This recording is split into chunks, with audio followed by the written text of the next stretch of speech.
नहनु नज़्ज़लना ज़िक्र व इन्ना लहु लहाफ़िज़ून। क़ाल अल्लाहु तबारक व तआला फ़िल क़ुरानिल मजीद व फ़ुरक़ानिल हमीद। क़ाल रसूलुल्लाहि सल्लल्लाहु अलैहि वसल्लम खैरुकुम मन तअल्लमल क़ुरान व अल्लमहु औ कमा क़ाल अलैहिस्सलातु वस्सलाम।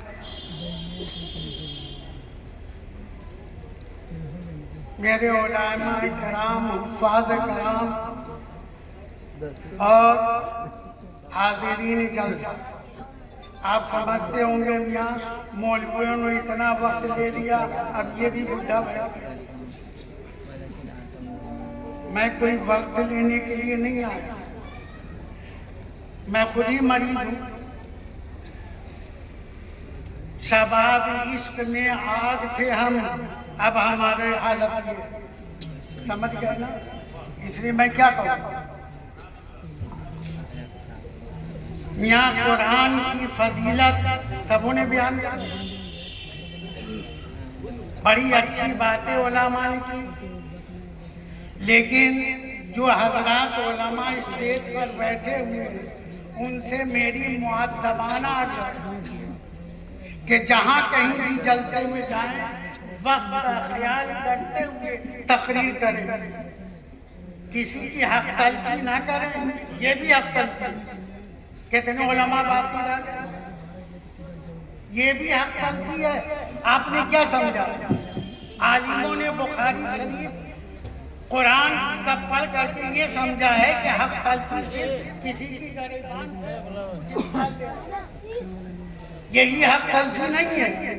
हक तलफी औकात के लिए, इसको भी समझो। आ गए था, 1.5 घंटा वक्त ले लिया, 2 घंटा बाकी सब बैठे, ये उल्लू आए। मैं 5 मिनट कर रहा हूँ, मैं 5 मिनट कर रहा हूँ और फिर आगे बढ़, यहाँ 5 मिनट में मुकम्मल। सबका एहतियात करो। इसलिए मेरी दरख्वास्त है कि बनाए मेहरबानी कहीं भी, और मेरे अजीज मुफ्ती मौलवी बनोगे ना तो दूसरे का हाँ, इस बात को मैं भी कह रहा हूँ।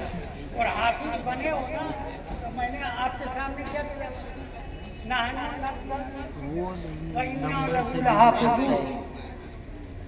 अल्लाह ने क्या फरमाया, हमने ही कुरान को नाज़िल किया है और हम ही इसकी हिफाजत करें। ये हिफाजत का जरिया है।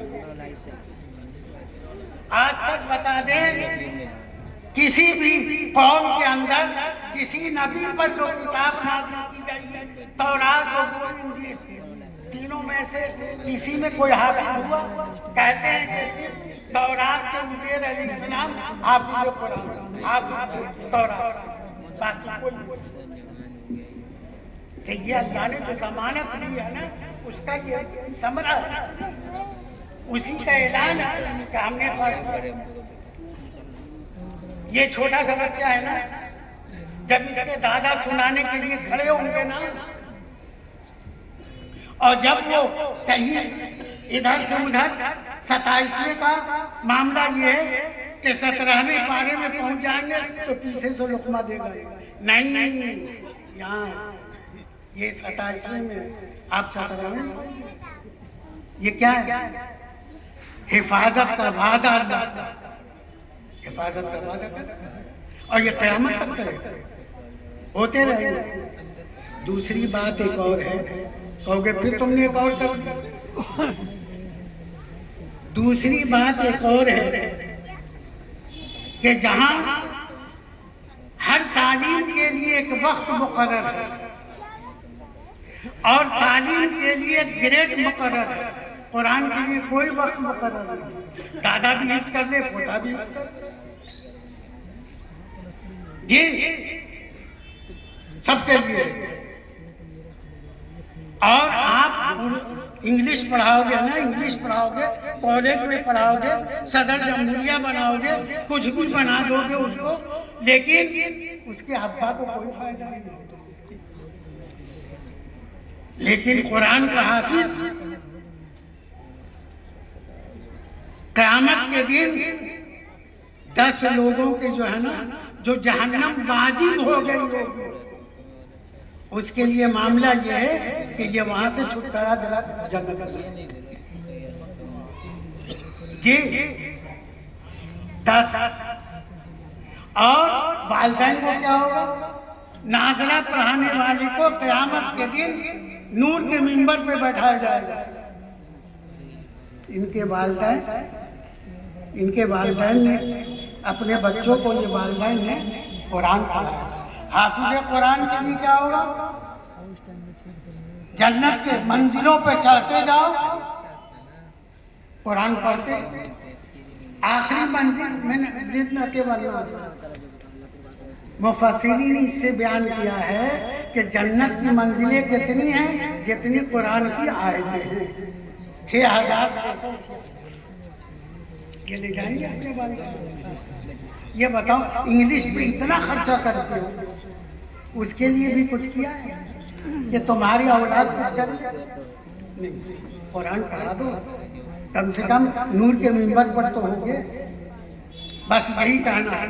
और हाफिज़ हजरात से कहना ये है कि डेली 5, एक मंजिल नहीं तो 5 सिपारे रोज पढ़ो, देख करके पढ़ो। जिंदगी में कभी दौड़ करने की जरूरत नहीं पड़ेगी। जिंदगी में कभी दौड़ कर जो रटते हैं ना, रजब से लेके और रमजान तक, उसकी जरूरत पड़ेगी।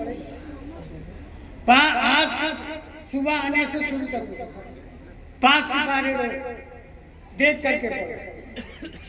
जब 1 महीने गुजर जाए तो फिर उसके बाद जो है वो एक को बुला करके कहो कि मेरा सुनो, सही नहीं है। इंशाअल्लाह अल्लाह हम सबको अमल की तौफीक अता। मैंने आपका वक्त लिया, माफ करना भाई। दरूद शरीफ पढ़े भाई। अल्लाह